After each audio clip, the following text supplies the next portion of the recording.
Buenas, amigos do campo, sejam mais uma vez muito bem-vindos a mais um episódio deste nosso canal Dúvida Rural, onde aqui nós trazemos o conhecimento, a experiência, a informação daqueles que vivem no campo, do campo e para o campo.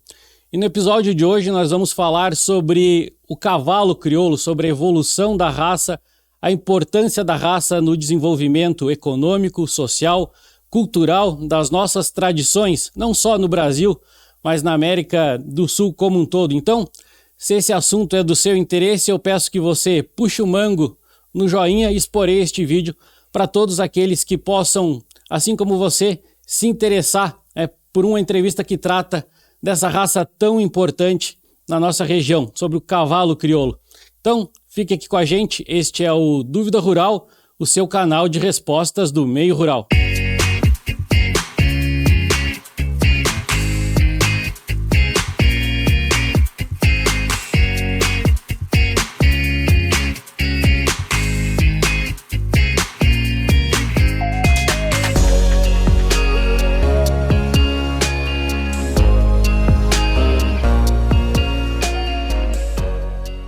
Muito bem, para conversar com a gente hoje sobre o cavalo crioulo, nós trouxemos aqui o senhor Lauro Varela Martins. Ele que é criador há mais de 40 anos, é proprietário da Porto Martins Crioulos. Foi por mais de 20 anos administrador da Cabanha São Rafael, é jurado efetivo da Associação Brasileira de Criadores de Cavalo Crioulo. Há mais de 25 anos foi jurado na Argentina, no Uruguai, no Paraguai. Também foi jurado em 2 finais do Freio de Ouro e também foi membro da Comissão de Provas Funcionais. Seu Lauro Varela Martins, seja muito bem-vindo ao Dúvida Rural.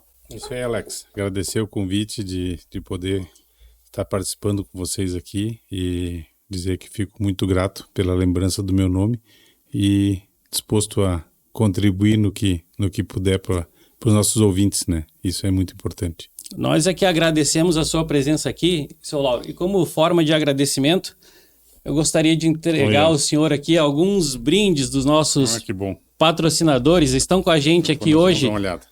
Cicobi Cred Serrana, que é muito mais que uma escolha financeira. Também a erva mate aragana, que tem na versão cimarrona e também na versão moída grossa. Hoje aqui a gente está experimentando a versão moída grossa. Então, com isso, a gente lhe dá as boas-vindas e agradece mais uma vez a sua presença aqui. Muito obrigado. Seu Lauro, para que a gente possa iniciar essa nossa conversa, eu gostaria que o senhor trouxesse um pouco da sua história, da história do cavalo crioulo na sua vida, como é que o cavalo crioulo chegou na sua vida, como é que aconteceu essa conexão do seu Lauro com o cavalo crioulo. Tá, Alex, isso aí quem deu o pontapé inicial nessa criação foi meu pai, na década de 80. Meu pai chamava Adolfo Luiz Nunes Martins, ele faleceu em 97, né? Mas foi um precursor da vinda do cavalo crioulo para Santa Catarina. Claro que já existiam poucos criadores antes disso, né? Antes de ele começar na década de 80, mas a entrada dele alavancou muito. Então formou um núcleo no começo de criadores, depois esse núcleo evoluiu para uma associação. E com o passar do tempo, por uma norma do Ministério da Agricultura, foram extintas as associações de criadores. Ficou só a ABCC, que é a sede em Pelotas, e foram extintas a Associação Catarinense, a Associação Paulista e a Associação Paranaense. Então, as associações voltaram a ser núcleos. O meu pai participou de todo esses acontecimentos, né? Então foi uma liderança muito, muito importante para a difusão do cavalo crioulo em Santa Catarina. Então ele começou a criar na década de 80 e após isso a gente seguiu toda a família, né, envolvida, né? Eu tenho um irmão que é técnico da associação até hoje, que é dos técnicos mais antigos, acho que com 30 e poucos anos de casa, né? Tem um sobrinho meu, filho da minha irmã, que é criador, que agora até está envolvido com a marcha. A ideia é participar da marcha de resistência em Jaguarão, dos 750 quilômetros em Jaguarão, ele e um outro colega dele. E esse meu sobrinho também tem uma filha que também é criolista, que já está participando de provas, que é a Manuela, que é novinha, mas então seria a 4ª geração. Então, as coisas passam rápido e as coisas boas permanecem. Então, isso que é importante. Então, quem teve todo o início foi o meu pai. E o cavalo crioulo transcendendo gerações. Passa porque a ligação do campo, o cavalo eu sempre falo assim, que nós vivemos e trabalhamos no país que tem o maior rebanho comercial bovino do mundo. Ponto. Quem é que move esse rebanho? É o cavalo. É o cavalo. Então, logicamente que aí eu tô alegando isso a todas as raças. Eu não estou alegando ao crioulo, eu estou alegando a todos os equinos do Brasil. Todas as raças de equinas de trabalho, lógico, né? Então, assim, a ferramenta que move esse rebanho é o cavalo. Então, a importância do cavalo, se você for pegar no início de todas as colonizações, de todas as culturas, como ferramenta de transporte para a guerra, para a conquista e para a expansão. E hoje, como ferramenta de trabalho que move o maior rebanho comercial bovino do mundo, que é a maior fonte de proteína que nós temos hoje. Então, a importância do cavalo em si nas nossas vidas, que às vezes as pessoas da cidade não se dão conta, mas não é que não se dão conta, é que não sabem do processo, como é que ele funciona, né? Então, por isso que quem é do campo tem ligação com o cavalo. É difícil você ver uma pessoa que tem ligação com o campo que não gosta de cavalo. Tamanha importância, tamanha força do cavalo, né? Batalhões se utilizavam do cavalo para ganhar as guerras. Tudo, né? Então, tudo era movido a essas fronteiras foram feitas a pata de cavalo, né? Não era outra coisa. Então, isso logicamente, que nós estamos falando no início da história, né? De todas as civilizações. Mas hoje a importância dele é igual, porque hoje ele move esse rebanho que produz proteína para todo esse mundo também, né? E falando nessa origem do cavalo crioulo, seu Lauro, como é que ele chegou na América do Sul? Como é que foi esse desenvolvimento? Como é que foi essa evolução do cavalo crioulo aqui? A gente tem formas, logicamente, que se você for fazer um estudo aprofundado, tem muitas informações, né? Isso é uma coisa que a gente tem que levar em consideração, né?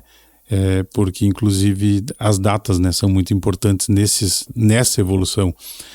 Mas eu costumo dizer assim, que existia um cavalo selvagem na América do Norte, que é o Mustang, e existia um cavalo selvagem na América do Sul, que é o crioulo.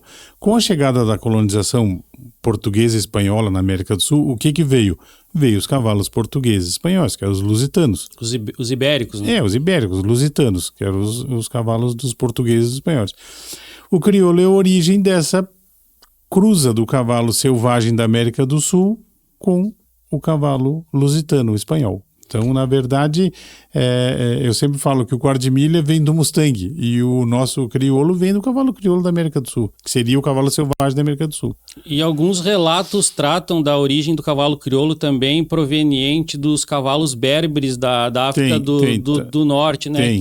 Tem, porque isso aí você identifica muito nas cabeças, né? Hoje, um cavalo de cabeça mais africana e um cavalo de cabeça mais berbere, essas são dentro do standard da raça existe essa variação, né, que são diferentes de cabeça. Principalmente nas cabeças você vê a diferença das origens que deram origem. Hoje já é difícil identificar, né, porque nós já estamos há quantas gerações de seleção, né, mas eu conheci muita égua com cabeça berbere e muita égua com cabeça africana. Isso é bastante presente. Eu acho que isso dá também uma característica para o cavalo crioulo, que um pouco é da rusticidade e outro pouco é da resistência, né? Porque esses cavalos também tinham muito disso. Esses cavalos, vamos dizer, que vinham de um lugar com pouca comida, né? Então, o que eles tinham que ter? Pulmão grande e estômago pequeno, porque senão eles não iam sobreviver. Que o deserto, o que é? O aridez, né? Então, você tem que caminhar bastante e comer pouco. Então, eles tinham o estômago pequeno e o pulmão grande. Então, logicamente que na América do Sul, no sul da Argentina, que mais se assemelha com isso aí, que ele veio muito, os índios Tehuelche, que eram os índios que colonizaram, basicamente começaram a colonização a cavalo na América, eles eram oriundos do sul da Argentina, ou seja, eles eram de uma região árida também, né? Fria, árida, de pouca comida, né? Claro que daí quando cai nas pradarias argentinas ali, aí é outra conversa, né? Daí o negócio muda. Daí muda de figura. Mas assim, ele teve uma origem também que teve que ser rústico para poder sobreviver, né?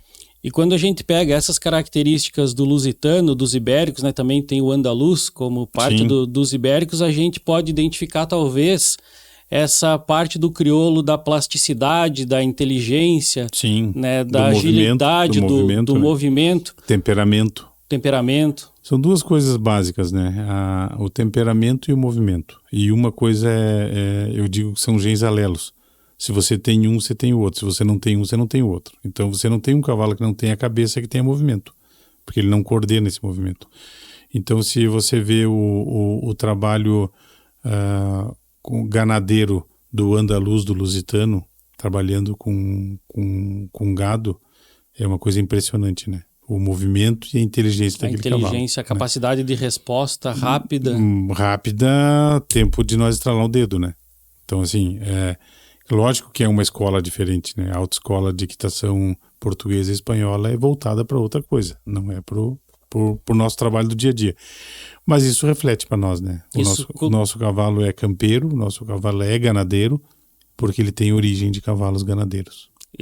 Essa origem contribuiu muito para o que o cavalo crioulo é hoje. Ah, né? Sim, com certeza, né? E eu gostaria que o senhor trouxesse para a gente um pouco também da presença do cavalo crioulo no Brasil, né? Como o cavalo crioulo chegou no Brasil e a importância, acho que aqui é impossível a gente falar de cavalo crioulo sem falar de lá invernada orneiro, né? Então eu gostaria que o senhor trouxesse um pouco dessa história do cavalo crioulo no Brasil e que a gente já adentrasse nessa questão aí e pudesse falar um pouco também de orneiro, da presença do orneiro, da importância do orneiro.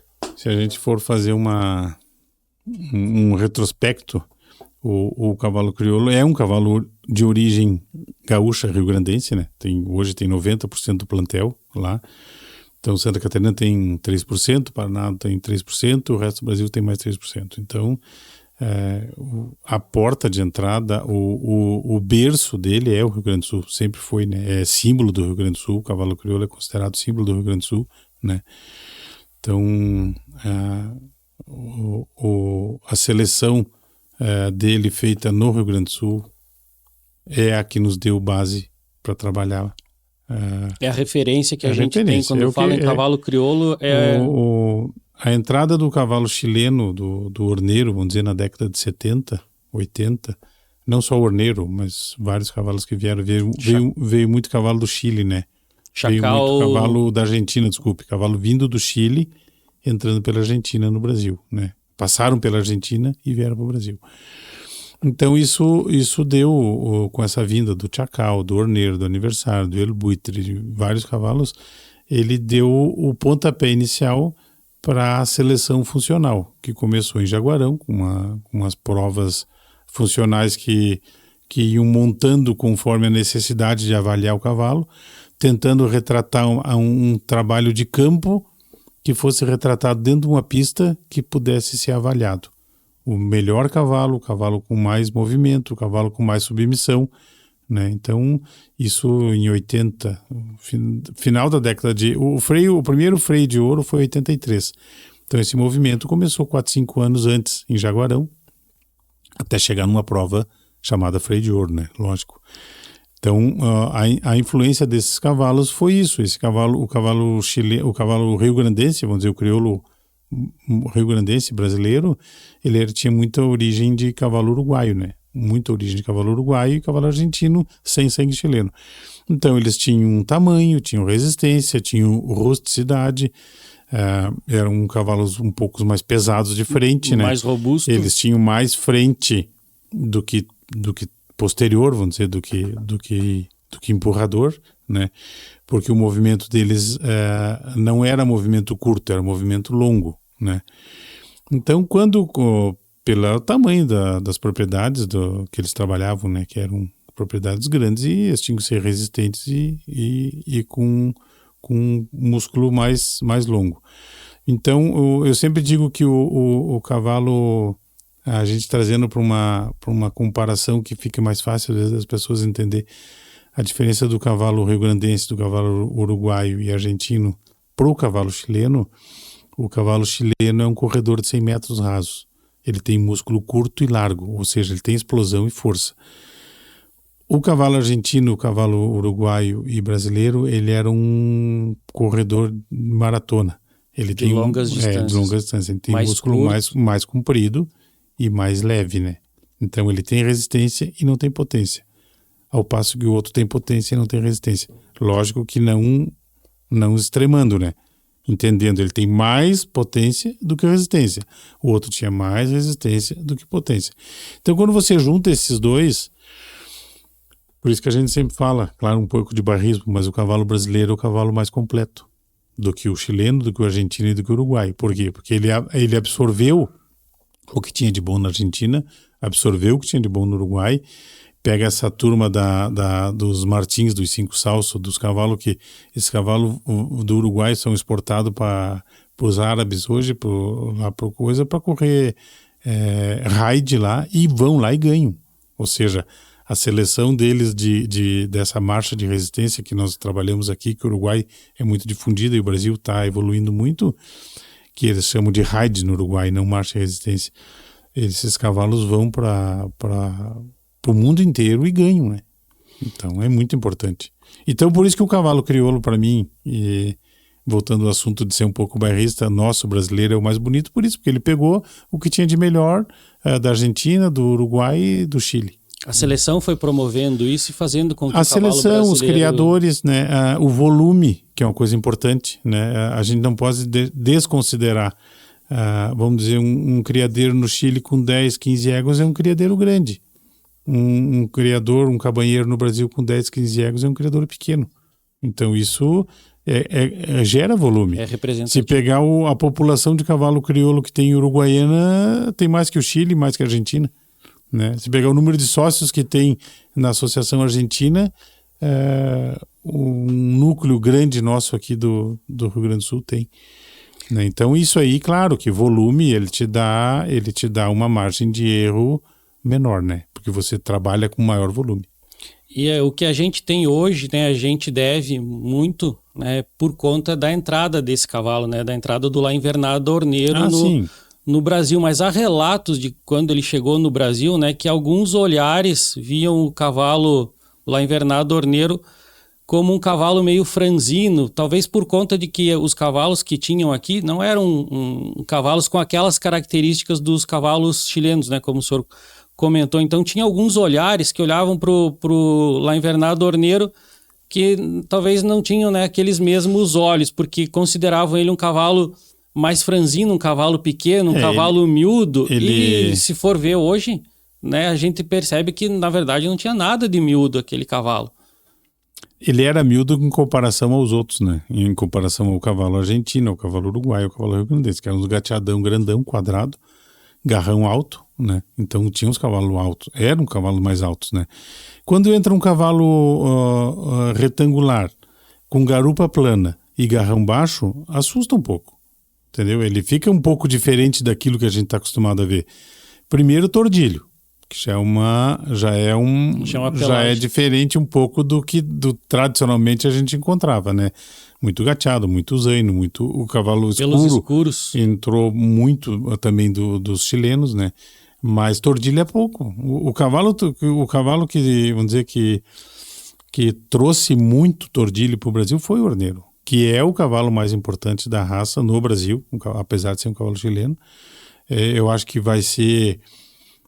daqui 100 anos vão estar criando e ele vai ainda ser o mais importante, porque esse cavalo ele teve uma heterose muito grande. Esse cavalo trabalhou nas melhores manadas que existiam na época, dos melhores cabanheiros, dos melhores zootecnistas. Estamos falando da família Pons e da família Bastos de Uruguaiana, então Dom Pedrito Uruguaiana. Então assim, teve oportunidade, né? Teve outros bons cavalos que vieram do Chile que não foram oportunizados.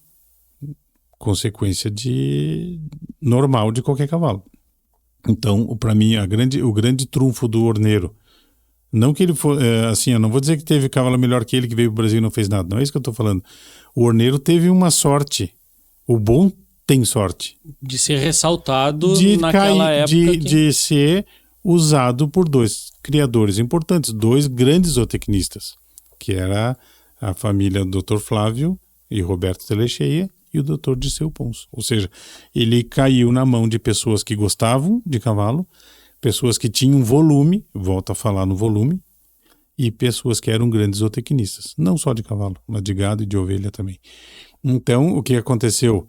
O Orneiro teve uma carta branca na mão e ele foi responsável por essa heterose. Os outros cavalos que vieram perto dele não tiveram tanto volume, não tiveram, às vezes, a oportunidade de trabalhar em manadas tão boas como essa. Então, o mérito do Orneiro é dele e vai ser dele o resto da vida, e para mim vai ser o melhor cavalo. Não, dificilmente um cavalo vai fazer o que ele vai fazer, o que ele fez. Até porque, por essa heterose já está diluída, não existe mais isso hoje, né? Aquele era você pegar um zebu e botar num europeu. Era heterose 100%. Agora as coisas já estão muito mais parelhas. Agora você não tem, você tem... É muito mais difícil causar uma heterose muito hoje. Mais difícil, né? Você até tem, hoje é mais fácil você trabalhar com a consanguinidade do que com heterose, entendeu? Eu trabalho muito com consanguinidade, que na verdade é uma forma que eu concentro os genes que eu quero.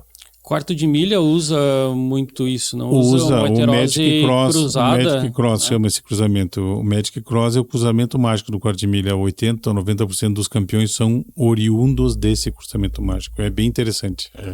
Isso no site da Associação Americana de Criadores de Quarto de Milha tem chamado Magic Cross. Eu faço isso da minha forma, né? Que é um cruzamento que tu não faz em linha reta, É uma heterose diagonal. Não é uma heterose diagonal. A linha reta eu já fiz. Acho mas complicado. Meio perigoso? Não perigosa, mas assim, é difícil de trabalhar. É difícil de trabalhar. Mas ela diagonal é bom de trabalhar. Eu trabalho bastante com diagonal. Bastante mesmo. Eu gostaria de voltar um pouco naquele assunto que a gente estava ali, né? Porque eu acho que vale a pena ressaltar que o olhar, né, daqueles que trouxeram o Orneiro, digamos assim, para o Brasil, né, enxergar naquele cavalo que era, digamos assim, novidade na época, enxergar naquele cavalo um potencial nos cruzamentos, né, das manadas que tinha. Eu acho que vale a pena a gente ressaltar esse ato de coragem também. Na verdade, a ideia do Dr. Flávio, Dr. Roberto e Dr. Dirceu Pons era a função, né? Então, por isso que eles buscaram um cavalo mais leve, né? Um cavalo... então, a entrada do chileno... O chileno, na Media Luna, a seleção funcional deles é muito grande, né? Eles não dão... Claro que dão bola para morfologia, né? Mas, assim, a valorização do cavalo funcional no Chile é muito maior do que o cavalo morfológico. Então, o Media Luna teve uma época que era mais popular que futebol no Chile. Pra você ter ideia do tamanho, não tinha cidadezinha, não tinha vila que não tivesse uma pista de rodeio, que eles chamam, que é uma Media Luna, né?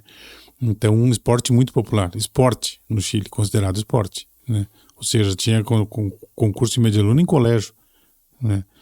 Então, logicamente que a evolução funcional deles era muito mais rápida, né? Muito mais rápida, e você tinha, em vez de ter atrás da casa uma horta, você tinha uma cocheira e tinha um cavalo na cidade, né? Então, isso eu cansei de ver. Eu cansei de olhar cavalo no Chile, na região metropolitana, assim, em pátio de casa, do cara tirar na rua para nós olhar. Como se fosse um cachorro. Um cachorro, entendeu? Um cavalo importante de papel, importante de genética, importante de resultado funcional no rodeio, nas atarradas, nas pechadas, né?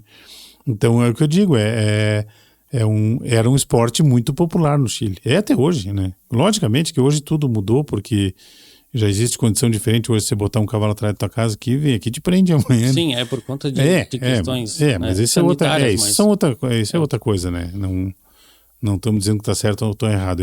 É outra situação, né? Essa é a verdade, né? E o Chile fez muito isso. Então, essas pessoas que tiveram essa visão, foi muito assim, foi uma tomada de decisão importante, né? Muito assertiva. Porque mudou eu falo até o biotipo do nosso cavalo. Mudou, ele era um cavalo quadrado de garrão alto, cavalo com pouco posterior, com muito mais frente do que posterior, e essa entrada mudou, botou uns garupudos, estendeu as garupas, baixou o garrão, né? Deu temperamento, deu andadura, porque o temperamento e andaduras é a mesma coisa. Se não tem temperamento, não faz andadura, entendeu? Então, cavalo de cabeça boa, né? Cavalo manso de lidar, criado com meio de gente, né? Ao diferente que pegasse Argentina, Chile, Argentina, Uruguai e o sul do Brasil, o Rio Grande do Sul, tudo propriedades com extensão grande, ou seja, o cavalo criado meio chucro, pegado com 2, 3 anos para domar e coisa. E no Chile nascendo que nem atrás da casa, né? Ou seja, conviviam com pessoas, com gente desde o começo. Então, eles eram mais mansos, né? Eles eram muito mais mansos do que os... E essa mansidão é deles, né? Eles são mansos. É característica. Né? Hoje já tá, hoje o nosso cavalo tá inteiro assim, né? Mas é uma característica que eles tinham. Temperamento, mansidão, volume de cerda, porque eram de uma região muito fria. Então tinham bastante cola, eram peludos, né? Que a gente chamava. Tinha cavalo de pelo grosso no Chile, assim, grosso no verão, você via. E coisa que os nossos pelechavam e não tinham, né?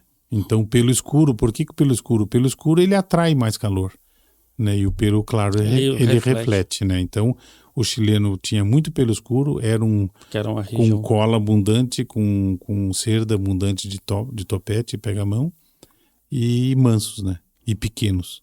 E não eram grandes. Eu acho que, né, não são grandes. Quando a gente fala de funcionalidade, né, e dessa visão para a funcionalidade da época, né, tem relatos que falam que ali naquela época, na década de 80, logo que o Orneiro, final de 70, 80, ali, logo que o Orneiro chegou no Brasil, né, o Dr. Flávio, numa prova de rédeas lá em Uruguaiana, viu um zaino se destacando, e aquele zaino, né, foi premiado. Nessa prova, o Dr. Flávio, com muita curiosidade, foi querer saber da origem do cavalo e, por surpresa, descobriu que aquele cavalo era um cavalo filho do Orneiro. Então, talvez ali já iniciou, né, essa observação para aquilo que o Orneiro pudesse trazer dali para frente como né? função. Sem dúvida, ele é um cavalo que claro que não, assim, até pela morfologia dele, é um cavalo de garupa mais plana, né? Então não tinha as garupas quebradas dos tacos, dos beijacos, do sinuelo, do campeiro, do comediante. São cavalos diferentes, né? Que vieram também em épocas diferentes. Quando já existia o movimento do freio e já existia uma necessidade de um cavalo com movimento lateral maior. Que esse veio dessa turma, não era do Orneiro, né? Então o Orneiro botou beleza, botou temperamento, botou andadura, botou um movimento bem melhor do que nós tínhamos. Mas essa saída lateral, um cavalo que sai lateralmente na mesma velocidade que ele sai para frente, isso ele não tinha, né? Então quem fez isso foi a turma do taco, do beijaco, essa turma que veio para cá. Aí que era comediante, sinuelo, campeiro, né? Esses são os cavalos garupa dobrada, garupa bem inclinada, muito forte, muito larga, muito ampla, mas de olhar lateral, bem mais caída, né? Então, o que acontecia com aquilo? Ele botava o garrão dele mais para baixo da barriga. Ou seja, ele estava sempre engatilhado. Ao passo que um cavalo de garupa plana, como é o Orneiro, estava sempre mais esparramado, né? Sempre com a pata mais atrasada. E esse garupa inclinada com um garrão baixo, a pata sempre embaixo da barriga. Então, ele dava uma condição de movimento mais rápido e mais forte do que os outros. Uma resposta muito mais contribuindo na mesma força da função do cavalo chileno para o nosso cavalo, né? Hoje, se você pegar os cavalos ganhadores do freio aí, tudo tem, né? Tem os dois, tem a turma do sinuelo, dos beijacos, lá dos tacos, e tem a turma do Orneiro, né? E eu acho engraçado... Se completam muito, tempo, né? É importante a gente ressaltar, né? Porque os números, né, falam que mais de 70% dos campeões do freio de ouro hoje tem genética de Orneiro. Isso sem dúvida, sem muito dúvida. Representativo. Né? Não só na parte funcional, mas na morfologia vai também. Continua sendo, né? E temos um outro percentual, então, que também responde, né, por essas outras questões de funcionalidade. Muito. Esse movimento lateral, que hoje no freio é tão valorizado, né? Que o freio... Você vê um cavalo apartando numa mangueira lateralmente. Agora aqui eu tive um cavalo que ganhou a credenciadora de Neto domingo agora aqui em Lages, que é um cavalo filho do Amuleto, que é um cavalo que foi freio de bronze, na Dichosa, que para mim e para muita gente a melhor égua argentina, né? A mãe Nerditiosa Cego já é falecida. Esse cavalo que correu novo, com 4 anos, é um cavalo que é o último produto dela. Ela morreu com 27 anos, ela morreu ano passado, mas ela produziu até os 25, né? Então esse cavalo que correu aqui, ganhou a prova aqui, é filho dela, o último filho dela. E eu tava vendo a parte de mangueira desse cavalo, é uma coisa fora de série, né? O instinto vaqueiro, claro, que um cavalo bem domado, um cavalo bem conduzido, tudo para dar certo tem que estar tudo arrumado. Mas assim, a parte que depende dele fazer é impressionante. É impressionante. Né? É impressionante como ele lembra a mãe, né? Ele lembra a mãe, ele olha para a vaca, quando a vaca sai, quer dizer, ele não tá só submisso no comando do Ney. Lógico que ele tá submisso no comando do Ney, mas ele entende o que ele tá fazendo. Ele olha para a vaca quando ele vai sair. Então isso é importante, né? Eu acho que o senhor levantou um assunto ali, né, que também considero importante, que é a doma. Como é que a doma vem sendo tratada hoje para trabalhar um cavalo, por exemplo, para uma prova como o freio de ouro?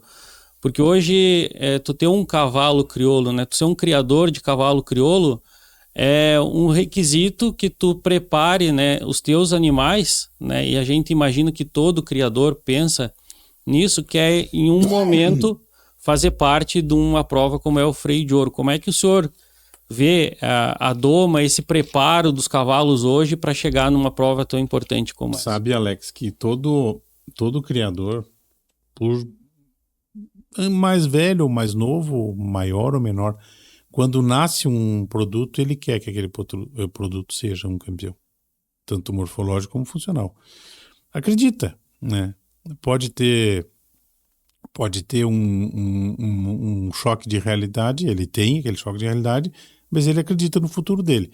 E o que eu acho importante é assim, ó, volta a te falar, nós criamos cavalos para muita coisa. Então, assim, ó, um cavalo manso, ele vale muito mais que, às vezes, um campeão, sabe? É um cavalo que serve para qualquer coisa. A gente vê um trabalho muito importante hoje que eu ressalto, do temperamento, e eu até já fiz 2 ou 3 doações e vou fazer mais, se Deus quiser, a ecoterapia.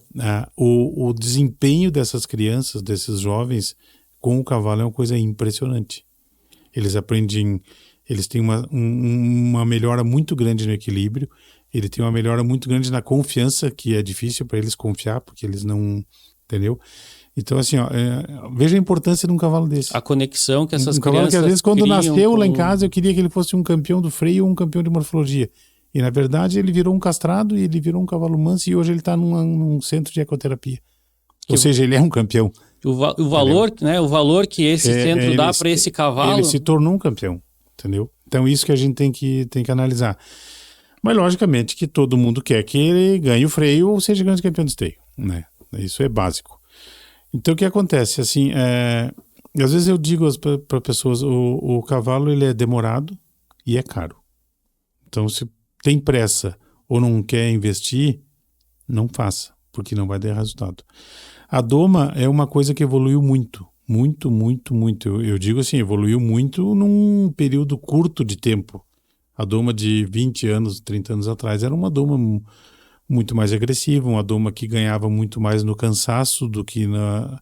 Hoje os nossos cavalos não se submetem a isso. Eles estão macio, eles estão inteligentes, eles estão amanunciados no pé das éguas.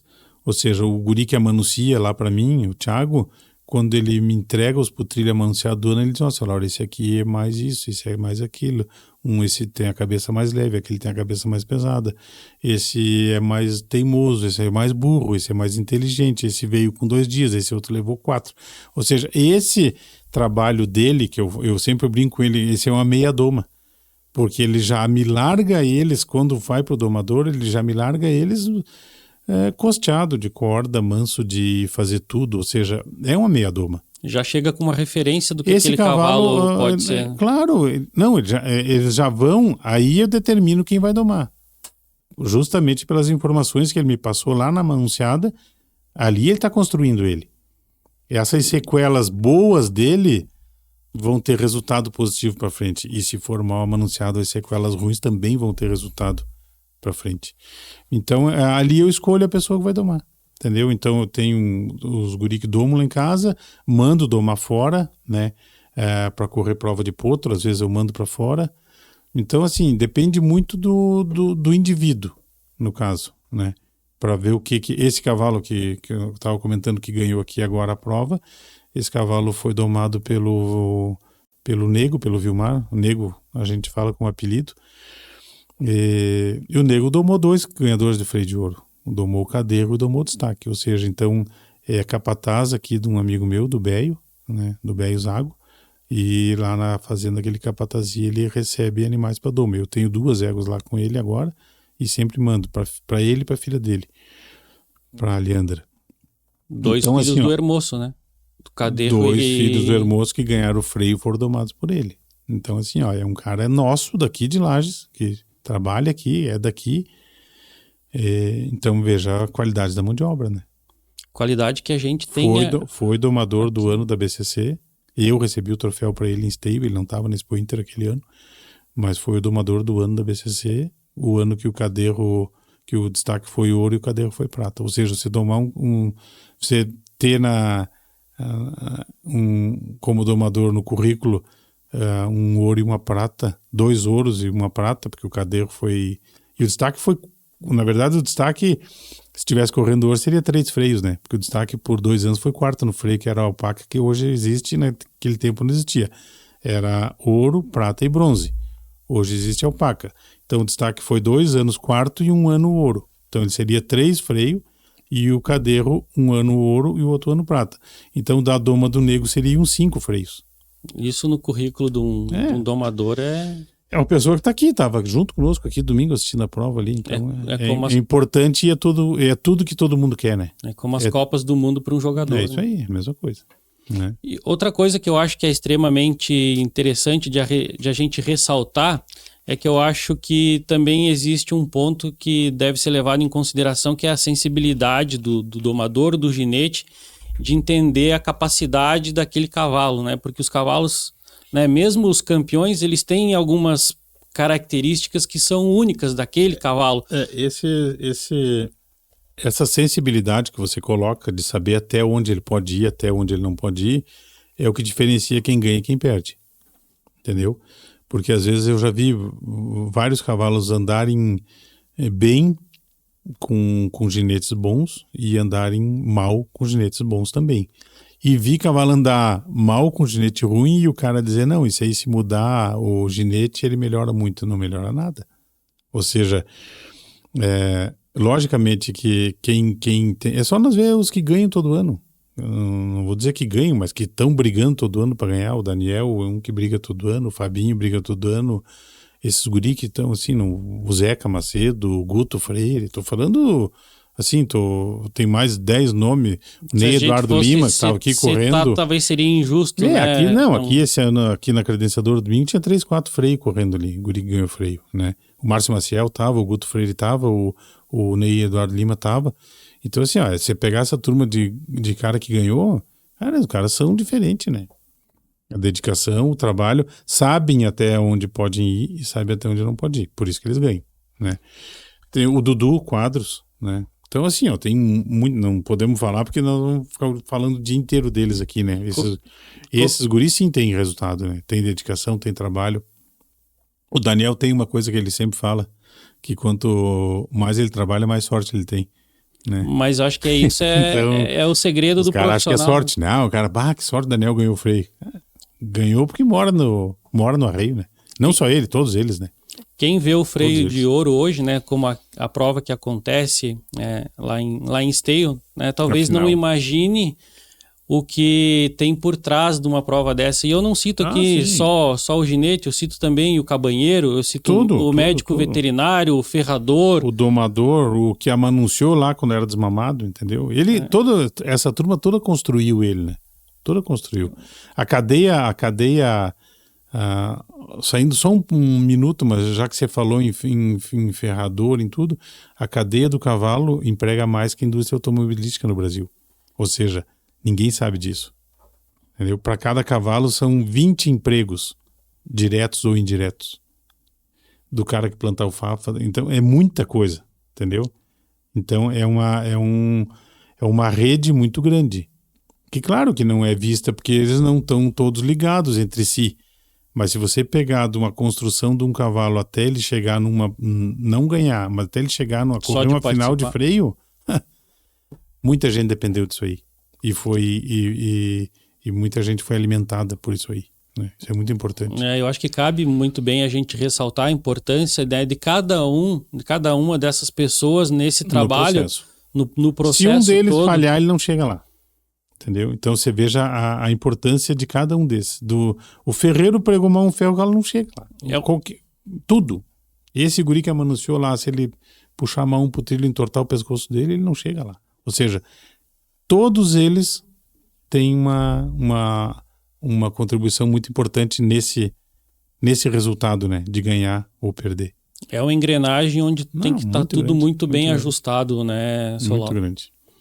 Muito bem, para você que está nos acompanhando aqui neste bate-papo sobre cavalos crioulos, eu peço que você nos acompanhe também através das nossas redes sociais. Nós estamos falando aqui sobre a evolução do cavalo, sobre a importância do cavalo, sobre a importância econômica, cultural, social também.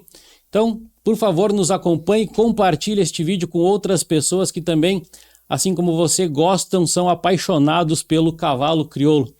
Seu Lauro, a gente falou, né, dessa parte da doma, falou da prova do freio de ouro. Eu gostaria que o senhor comentasse um pouco mais, né, sobre essa prova que é tão importante hoje para a raça como um balizador, né, do que a gente tem hoje na raça, mas também é uma vitrine, também serve para que outros criadores saibam que a gente tem trabalhado de genética quando vê essa genética em prova. Gostaria que o senhor trouxesse um pouco mais sobre os detalhes da ABCC, de uma forma muito correta, separou as provas, então ela considerou como provas seletivas, ou seja, provas que participam da seleção da raça. Freio de ouro, a morfologia e a marcha de resistência. Essas são as provas seletivas da ABCC, que são os 3 tripés, o funcional, o morfológico e o da resistência. E depois ela criou, logicamente, as esportivas, que é o criolaço, que é a paleteada, que é várias, né, que tem. Mas as seletivas, que é o freio, a morfologia e a marcha, logicamente que elas têm uma importância, não que as outras não tenham importância, mas a importância delas é na seleção da raça. O próprio nome já diz, são provas seletivas. Então eu tive a oportunidade, vamos dizer, de como jurado julgar o primeiro freio que o colibri matreiro ganhou. Então ninguém sabia que o colibri matreiro, depois daquele freio, ia ganhar mais 3 freios. Ele estava sendo avaliado como um cavalo que era bom, um cavalo uruguaio, com sangue argentino, com sangue chileno, mas um cavalo bom, né? Que fez uma prova muito boa e ganhou o freio aquele ano. E depois ganhou mais 3 freios. Ou seja, hoje, dentro de toda a história do freio, foi um cavalo que teve o maior desempenho, vamos dizer, pelo que ele fez, né? Nenhum cavalo fez isso, de ganhar seguido assim. Então, o que acontece? Quando se criou um regulamento, que eu acho que auxiliou muito isso, e vai auxiliar cada vez mais, da defesa do título. O que acontece com esse cavalo? Esse cavalo ganhou o freio esse ano. Esse cavalo corre o freio ano que vem sem ter corrido nenhuma prova. Ele não precisou credenciar nem classificar. Ele vai defender o título. Isso já dá para ele uma certa autoridade e a capacidade de fazer o estar presente. O caminho normal, credenciadora, classificatória e final. Por melhor que eles ele é o freio de prata. Tá, mas igual ele vai ter que credenciar, vai ter que classificar para ele ir no freio. E o meu que ganhou esse ano, ele tá quieto em casa descansando. Claro que eu tô trabalhando ele, mas com um grau de exigência muito menor. Não com aquela responsabilidade. Isso eu acho que foi uma coisa que ajudou bastante ele, né? Vários animais voltaram, nem todos ganharam para defender o título, né? Então, mas é uma simples mudança do regulamento que eu acho que valoriza o bom cavalo, auxilia o bom cavalo, que é essa ideia. Então, acho que a BCC conduz muito bem essa temática de seletiva e esportiva, né? valorizando bastante as seletivas e também valorizando a esportiva. O freio do proprietário hoje é a prova que mais cresce na raça, né? Se a gente pegar... Eu julguei a final do freio do proprietário esse ano, eu julguei o Master A. Tinha entre Amador A, Amador B, Master A, Master B, feminino, tinha mais de 200 cavalos correndo. Ou seja, tinha 200 proprietários correndo ali. Esse, para mim, é o grande foco da criação atual. Para mim, eu quero ter cavalo bom para correr o freio, lógico que quero para ir na morfologia, quero. Mas o que eu quero é ter cavalo bom correndo o proprietário. O proprietário é quem sustenta a cadeia. Toda a cadeia de criação é sustentada pelo proprietário. O proprietário, o cavalo do proprietário, ele tem uma vida útil mais curta. Porque diferente do treinador, ele quando treina, a maioria dele estraga o cavalo dele. Então os guris às vezes brincam. Eles treinam num e correm no outro. Porque o treinador mesmo já às vezes tem a limitação. Agora você imagine uma pessoa que não é profissional, que monta muito pouco e que monta 1 ou 2 vezes por semana no cavalo dele. Ele não tem como treinar o cavalo dele. Ele, quando montar, ele vai dar uma estragadinha. Pelo contrário. Mas esse é o tema. Ele não está ali para... Ele está ali para descontrair, para... Tanto que... Por que eu gosto... Agora ainda estava brincando com os guri ali. Por que eu gosto de julgar? Você julga uma prova profissional, o comprometimento é outro da pessoa que está fazendo. Então, às vezes reclama, às vezes acho ruim isso, aquilo, PPP, perguntam de uma maneira normal, que qualquer um pode perguntar, por que foi aquela nota? O que acontece com o proprietário? O proprietário, se ele ganhar 10, ele fica faceiro, se ele ganhar 0, ele fica faceiro igual. Eles não dão bola. Ele não tem aquela... Eles não dão bola. Eles estão ali para outra coisa. Né? Lógico que todo mundo quer ganhar, lógico que todo mundo quer andar em cavalo bom, isso aí não tem dúvida, né? Mas o compromisso é outro. O compromisso é outro. Ele não tem que prestar conta, né? E o profissional que está ali, ele queira ou não queira, ele presta conta, porque tem alguém pagando ele para fazer aquilo ali, né? Ele tá prestando um serviço e o serviço dele tem que ser bem feito e às vezes não sai como a gente quer, né? Então, a grande diferença é essa. E os proprietários saem dali, para eles aquilo ali tá maravilhoso, né? Eu tenho o guri que corre aqui, um monte de gente, amigo nosso que corre e gosto muito. Então, assim, ó, produzir cavalo para essa turma é a melhor coisa do mundo, tá? O cara tem condição de pagar, de comprar um bicho bom, pagar, não digo caro, mas o que vale. A vida útil dele é curta. Ele corre 2, 3 ciclos, já começa a antecipar, começa a querer se governar e tal, já não dá, né? Então, assim, ó, para mim é um baita mercado. Para mim, o melhor mercado e o mercado que mais cresce hoje na raça crioula é o do freio do proprietário. Sem dúvida nenhuma. Eu ouvi o senhor falando ali sobre responsabilidade, sobre compromisso, né? E me veio uma dúvida. Quando o senhor está julgando e que tem, por exemplo, um cavalo que já foi freio de ouro e está retornando ali para uma prova e ao mesmo tempo o senhor tem aqueles cavalos que estão se apresentando ali pela primeira vez. Não gera um compromisso, assim, uma responsabilidade, um peso no julgamento desse cavalo comparado com outros? E às vezes o senhor vê, de repente, um descuido ou do cavalo ou do ginete nesse cavalo que já foi freio de ouro, e aí essa responsabilidade aumenta e agora eu vou comparar com um cavalo novato. Como é que o senhor sente essa responsabilidade? O que a gente fala nos bastidores, quando está julgando que acontece isso aí, é que assim, ó, nós não vamos pré-julgar. Então o pré-julgamento não existe. Ou seja, ele foi freio de ouro, ele está fazendo uma andadura, se ele sair do tranco, ele vai ser penalizado. Ah, mas aquele ano que ele ganhou o freio, não saiu. Pois é, mas aquele ano é outra coisa. Entendeu? E logicamente que o bocal, quando foi criado o bocal de ouro, justamente foi para isso, para nós ter uma final de inéditos. Se tu pegar o derby de quarto de milha ou de PSI de corrida, o derby é uma prova de inédito, porém com cavalos fechando ano hípico da mesma idade. Então o derby eles correm todos fechando, vamos dizer, 3 anos, é um pouquinho antes, mas então o ano hípico dele conta. O bocal de ouro, ele é uma prova de inéditos sem contar ano hípico. Ou seja, eu posso correr, esse meu cavalo que vai correr o bocal tem 4 anos. Tem cavalo que vai correr o bocal com 10 anos. Ou seja, ele estreou com 10 anos. no derby do quarto de milha e do quarto de milha e do PSI, vamos dizer, eles têm ano hípico para correr. Então, se o teu cavalo não correr no ano hípico dele, ele está fora, ele não corre mais o derby, ele vai ter que correr as outras provas abertas. Então, quando o bocal foi criado, os inéditos, foi justamente isso, para nós ter uma semifinal só de inéditos. Para sair dessa, eu tenho um cavalo bom, novo, puta, mas daí ele vai, vou correr com o cavalo que eu fui ano passado. Para que não gerasse esse viés. É sacanagem. Não é sacanagem. Eles vão correr junto lá na final. Mas numa segunda seletiva, que seria a classificatória, porque a primeira seletiva é a credenciadora, o caminho é esse, credenciar, classificar e correr a final. Então, na segunda seletiva, eles seriam só eles, só os inéditos. Sem ano hípico, que é uma coisa importante.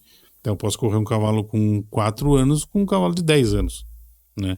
Mas eles são inéditos, eles fizeram só a credenciadora e estão correndo aquele ciclo. Se o meu cavalo credenciar esse ano, não correu o bocal esse ano, ele continua, vamos dizer, ele perde o ineditismo pro ano que vem. O ano que vem ele tem que correr uma credenciadora aberta, entendeu? Ele correu uma credenciadora, mas não foi no bocal, deu uma lesão, não foi. Azar é dele, o ano que vem ele é um cavalo corrido, ele tem que correr uma aberta. Né? Obrigatoriamente ele tem que... Obrigatoriamente, ele perdeu o ineditismo dele no ciclo. A gente trata por ciclo. O PSI e o quarto de milha, os derby, tratam por ano hípico, nós tratamos por ciclo. Isso faz muita diferença, né, seu Lauro? E outra coisa que eu acho que também faz diferença é quando tu tá observando uma prova, julgando uma prova, e de repente tu vê uma deslizada do ginete. Como é que... Sim. Isso acontece muito. E como é que às vezes acontece e, por exemplo, há um consenso entre os jurados, por exemplo, aquilo que o senhor acha que viu, mas não tem certeza, o senhor consulta um outro jurado... Por isso que nós julgamos em 3, né? No começo até eram em 5, daí descartava maior e menor. E aí chegou um ponto que ficou equilibrado, né? Então esse às vezes, por que não separa os jurados, não põe um em cada lado da pista? Porque se você bota um em cada lado, cada um vai ter uma visão da prova. Então, assim, uma reação vista de lado, às vezes não é notada. E uma reação vista de frente, ela é grave. Entendeu? Então, se eu tô de frente e você tá de lado, eu dou de uma parada, eu dou 5 para aquela parada, você dá 8. Como assim? É a mesma parada, mas a visão, o ponto de vista é diferente. E eu acho se você pegar uma foto de uma parada de lado, da mesma parada, e uma foto de frente, você vai... Nem sempre você vai achar as duas boas. Ou vai achar uma boa e uma ruim, ou vai achar... Entendeu? É muito discrepante a visão. Muito discrepante, por quê? Então, assim, você estando junto, os 3 jurados juntos, a gente tem a BCC tem uma condução de sempre estar um novo e 2 mais experientes, não velhos, mais experientes. Eu já estou na ponta da aposentadoria, já estou julgando pouco, já acho que já dei minha contribuição dentro de julgamento, né? Gosto muito de julgar. Acho que para criador é muito importante porque você analisa várias genéticas, né? Eu sempre, claro, tem um secretário junto com a gente que tem os dados dos animais. Eu deixo terminar a prova e pergunto quem é. O bom eu pergunto e o ruim eu pergunto. O bom eu pergunto para me usar e o ruim eu pergunto para não passar perto dele. Então sempre pergunto, quem é o pai desse bicho? Aí o fulano, e a mãe quem é? A mãe é a fulaninha, vê quem é o pai da mãe. Então a mãe é tão importante quanto o pai. Se eu perguntar só quem é o pai, por ele ser bom, eu vou usar o cavalo achando, mas e quem sabe se é a mãe dele que é a craque? Entendeu? Então a contribuição genética é 50% de cada um. Só que os caras... quem é o pai do cavalo? Fulano. A mãe ninguém quer saber. E nem sempre vem só da mãe, às vezes vem do avô do cavalo. Né? Quando nasce uma porcaria de um cavalo bom, ninguém pergunta quem é a mãe dele. Eu vi um bicho do Hermoso, coisa mais feia do mundo. Então, mas e a mãe dele quem? Não sei, não perguntei. Pois é. Às vezes, já aconteceu de pessoas me mandarem foto e papel de bicho, de égua para acasalar, tanto pro Hermoso como pro Buenaço. E eu dizer para ele que era melhor ele não fazer aquele casalamento. Porque você vai gastar e numa égua que você vai oportunizar ela e ela não vai te dar resultado. Porque ela não tem genótipo nem fenótipo para te dar esse resultado. Então você vai gastar dinheiro e vai tirar um castrado. E vai ficar bravo comigo e vai ficar bravo com o cavalo. Entendeu? Mesmo que tu dê o ambiente favorável. E às vezes uns entendem, outros não entendem, uns teimam, os outros não teimam, então é assim. Sim, mas acontece. Eu acredito que o mundo do cavalo crioulo é um mundo cheio de surpresas, também por conta disso, porque às vezes, né, essa surpresa pode ser boa e às vezes ela pode ser Não, mas muito, a genética muito né? ruim. A genética é assim, eu faço acasalamento de duas formas na mesma égua. Eu vou na mangueira, olho elas uma por uma, faço uma retrospectiva do que ela tem, analiso ela, o fenótipo dela, o que ela tem, garupa curta, garupa comprida, as qualidades dela, e tento acasalar dessa melhor forma. E fora isso, no papel é importante, né? Mas O papel é tão importante quanto a mangueira. O pai é tão importante quanto a mãe. Então, se você não associar as coisas... E tem uma coisa que é mais importante que tudo isso que nós estamos falando, que é você conhecer as éguas. Conhecer no sentido de saber o que elas produzem, porque tem muita égua com biotipo que não produz o biotipo dela, ela produz outros biotipos. Ela não parecido passa com aquilo... a mãe, ou com a avó, ou com algum outro mais para trás até. Isso aí você vê muito em pelo, sabe? Muito em pelo. Tem muito cavalo que você vê, mas como é que esse bicho foi dar... Por que o hermoço dá mais rosilho do que moro? Mas o hermoço é moro, eu quero tirar uma égua moro. O cara me liga, eu vou pôr uma égua rosilha nele, vai dar moro? Não, vai dar rosilho. Como assim? Ele é filho de um cavalo tordilho de uma égua rosilha, ele é moro por acaso. Entendeu? Eu tenho um potrilho moro que eu fiz, que eu embridei o hermoço, o buenaço, então ele tem mãe, avó e bisavó moura. Esse potrilho vai dar moro. Esse, se você botar um égua rosilha, ele vai dar moro. Daí o hermoço, os caras me ligam querendo tirar a égua moura com a égua rosilha. Eu falei, não vai dar. Mas ela com fulano deu. Bom, tudo bem. Com ele vai dar rosilho. Porque a mãe dele é rosilha e o pai é tordilho. Isso é uma característica muito forte do tordilho. Tu não consegue ter um... O tordilho é dominante, né? É dominante. Tu não consegue ter um tordilho se não tiver um pai ou uma mãe tordilho. Pai ou mãe tordilho, né? Esse é o... Ele é recessivo, na verdade. Obrigatoriamente, um dos dois tem que ser tordilho, né? Então, claro que o orneiro foi o grande responsável pelos tordilhos, né?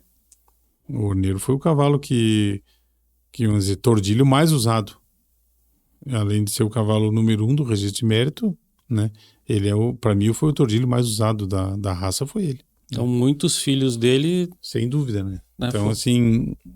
Passaram pelos tordilhos também para outras gerações, né? Sim, né? muito. O Butiá foi um cavalo tordilho que ganhou freio, que era um cavalo que foi bastante usado. Vários cavalos, né? Vários. Aí tem um monte, né? Um monte. Voltando naquele tema de surpresa, porque uma coisa que eu acho que acontece, que pode acontecer, é, por exemplo, às vezes tu tem um potro lá de sobreano, de 2 anos, mas que tu vê um potencial, mas tu não imagina que seja um potencial tão grande a ponto de te trazer um bom resultado. Um potro, uma potranca, e de repente tu coloca aquilo ali, né, naquele lote que vai para venda. E lá na frente, de repente, tu percebe que, opa, aquele bicho ali era meu e olha o resultado que ele está dando. Essas são as surpresas boas, mas também não tão boas porque aquilo ali já não é mais de tua propriedade. Como é que... Não, mas assim, como é que tu vê esse tipo de coisa? Eu tenho, vamos falar em uma venda maior que um remate. A gente faz venda em casa, lógico, né? Todo mundo faz. Mas eu tenho um remate anual que eu faço, que é esse ano vai ser dia 5 de abril. Aqui em Lages, presencial, pós-pandemia, o segundo ano presencial, eu não faço mais virtual. Falei pro Gonçalo da GS, que faz meus remates. O virtual é um remate muito frio, então eu acho que você desvaloriza muito os animais. Foi a ferramenta que nós tivemos durante a pandemia, nos manteve vivo, então tá ótimo, eu acho que é um baita resultado. Mas o transmitido com presença de público é muito mais interessante. Então, aquela reação do público, aquela emoção transmitida ali é incomparável. Não tem. Então, assim, o que acontece? Eu fico muito contente. E quando você monta um remate, você monta um remate com a ponta, com o meio e com a cola. Isso é normal. Todo remate tem isso. Porque ele começa às 8 da noite com os melhores animais e vai... E não que os últimos sejam ruins. Eu sempre brinco com os guris, às vezes, quando estou montando e estou fazendo serviço fora. Às vezes o que é ponta aqui em casa é cola em outro lugar. E o que é cola aqui em casa é ponta em outro lugar, depende da qualidade. Então, assim, ó, uma égua que você vai vender, a última égua do remate, ela não presta? Não é que ela não preste. Dentro da ordenação daqueles indivíduos ali, ela foi considerada a última. Mas daqui a pouco, na casa da pessoa que comprou, ela é a melhor que tem. Dependendo da necessidade daquele que está criando, ou do tempo que faz que ele está criando. E da qualidade também, que ele tem em casa. Da qualidade que ele tem em casa. O que é refúgio meu é ponta em algum lugar. O que é ponta minha é refúgio em algum lugar. E do objetivo também, né? Porque às vezes o objetivo dele não é um freio de ouro. Às vezes o objetivo dele é a parte funcional para campeira em casa. Claro, daí. Então tá certo igual tá certo em querer esse tipo de animal. Então, assim, ó, eu gosto de vender bicho bom. E gosto, tipo, vou dar um exemplo recente agora do Olímpio, por exemplo. Foi um cavalo que foi bocal de bronze, correu o freio na última paleteada para ganhar o freio, não ganhou por questão de prova, de erro de boi, não deu certo o boi e ele caiu. Mas foi um cavalo que correu a última paleteada em primeiro. Entendeu? Então ele correu para ganhar um freio. Questão de prova. Prova acontece. Na última curva da Fórmula 1, o cara erra uma marcha ali, quer dizer, é um erro dele de condução. E você errar um boi é erro de condução, ou ele achou que ia sair para um lado, saiu para o outro. Então, isso tudo acontece. Mas então, assim, ó, é muito gratificante ver um cavalo produzido por você, vendido, potro, de sobreano, e o cara chegar a correr a última paleteada do freio em primeiro. Isso é legal. E afora isso, muito bicho bom, né? Eu gosto de vender porque às vezes a gente brinca, não, essa égua não é égua de vender. Mas não é égua de vender, mas na seleção minha lá em casa eu tenho que produzir uma melhor que ela depois, entendeu? Então por isso que eu acho que eu tenho que vender. Então a gente vende, o remate é um remate bem eclético, assim, nesse sentido, né? Eu vendo potro, vendo éguas paridas, vendo potrancas, né? Então é um remate bem interessante nesse sentido. E a gente, graças a Deus, tem uma clientela boa que gosta da nossa genética, que confia na nossa genética, né? É uma genética de resultado, né? A gente é baseado em resultado, né? Então isso aí também é importante, né? Também ela ter a valorização devida em função do resultado, né? Isso é importante. O resultado é que traz, né, a importância, a grandiosidade. Eu falo para qualquer um, eu gosto muito mais de mangueira do que de pista. Eu sou muito mais cabanheiro de acasalar égua, de ficar em casa olhando de coisa do que do competidor. O processo te empurra a competição, porque você é obrigado a competir, entendeu? Mas eu sou criador de mangueira, eu gosto de criar. Não sou, claro que sou da competição, porque você é obrigado a ir, né? Que é uma parte do processo. Faz parte, mas eu sou da criação e não da competição. E tenho vários amigos, o Beto Amaral foi um, começou a criar, esses dias me disse, não vou mais criar, vou só competir, vou lá, escolho, compro, faço o que eu quero. Quer dizer, é um cara que é 100% da competição. Então, né? Se eu pudesse escolher só criar, eu ia só criar. Eu nem cocheira não tenho em casa. E falando de criação, eu quero que o senhor conte pra gente, né, a sua história, porque ela vem antes da Porto Martins Crioulos, né? A sua história de formação de manada vem muito antes da Porto Martins. Quero que o senhor entre um pouco nessa história para que a gente entenda. Lógico, eu tive um empurrão criando aqui com meu pai em casa, né? Numa criação mais modesta, uma criação mais contida em termos de investimento, né? Isso é normal para cada um. O grau de investimento de cada criador é o dele. E é o que vai dar a velocidade no resultado dele. Mas o pai foi a primeira fêmea nascida em Santa Catarina Correia Final do Freio, foi uma égua dele. Então ele teve resultados interessantes. E quando eu fui para São Rafael em 95, eu caí numa realidade diferente. Em volume, volto a te falar naquilo que nós estávamos falando de volume, de você ter volume, e grau de investimento. Ou seja, de um empresário que era da comunicação, que é o Dr. Edmundo Lemans, que é da São Rafael, que gostava muito de cavalo, ele, a família dele, a Elizabeth, o Mariano, o Dr. Edmundo já é falecido, mas eles seguem criando, né? E queria ter resultado. Então, eu tive a oportunidade na época de comprar, entre aspas, as éguas importantes que iam à venda, né? De decidir como é que ia ser formado. E formamos um dos melhores plantéis, né? Ganhador de freio, ganhador de morfologia, várias vezes ganhador do ranking, né? Então, assim, em termos de resultado, a São Rafael foi campeoníssima há muitos anos, né? Que a gente montou esse plantel para usar, né? Comprar o Muchacho, comprar o Mutante, ou seja, cavalos importantes hoje, né? O Muchacho funcionalmente hoje é o cavalo mais importante, o Mutante morfologicamente é o cavalo mais importante. Então, esses cavalos foram comprados no período que eu estava lá. E uma coisa assim, ó, eu fui para lá em 95, uma coisa que me chamou a atenção, em 96, claro que o sonho de qualquer, eu era um guri de 20 e poucos anos, o sonho de qualquer pessoa que criava cavalo não tinha informação naquele tempo. Não se via uma coisa assim num jornalzinho que saía, numa coisa, você falava com uma pessoa e tal. A informação era essa. Você queria ver uma prova, você tinha que ir lá ver a prova. Você queria botar um ego em cria, você tinha que pegar aquela égua, botar no caminhão e levar lá onde estava o garanhão. Não tinha manda-semi, não tinha nada. Hoje sai você abre aí, tá, a própria BCC, né? Você abre Tu consegue consultar o site papel da BCC, de qualquer cavalo. você vê o que ele ganhou, naquele tempo não tinha nada. A informação era zero, era o que uma pessoa passava para outra. Essa era a informação que nós tínhamos. E eu estava tomando mate com o Dr. Edmundo de tardinha e nós conversando, ele disse assim, quer pôr umas éguas no orneiro? Digo, até fiquei meio assim, digo, será? Falei, Dr. Edmundo, o meu sonho era... Então pode escolher 6 éguas. O orneiro era um cavalo que custava, na época, 10, 12 mil dólares a cobertura. Era um cavalo de acesso limitado, não era bem assim. Na época não tinha limitação de 150 coberturas, hoje como tem. Mas o que limitava era o investimento. E você levar as éguas em Uruguaiana, não tinha o que fazer. Não tinha mandar semi, não tinha congelado. Não tinha zero, não tinha nada. Tinha que mandar as éguas lá em Uruguaiana.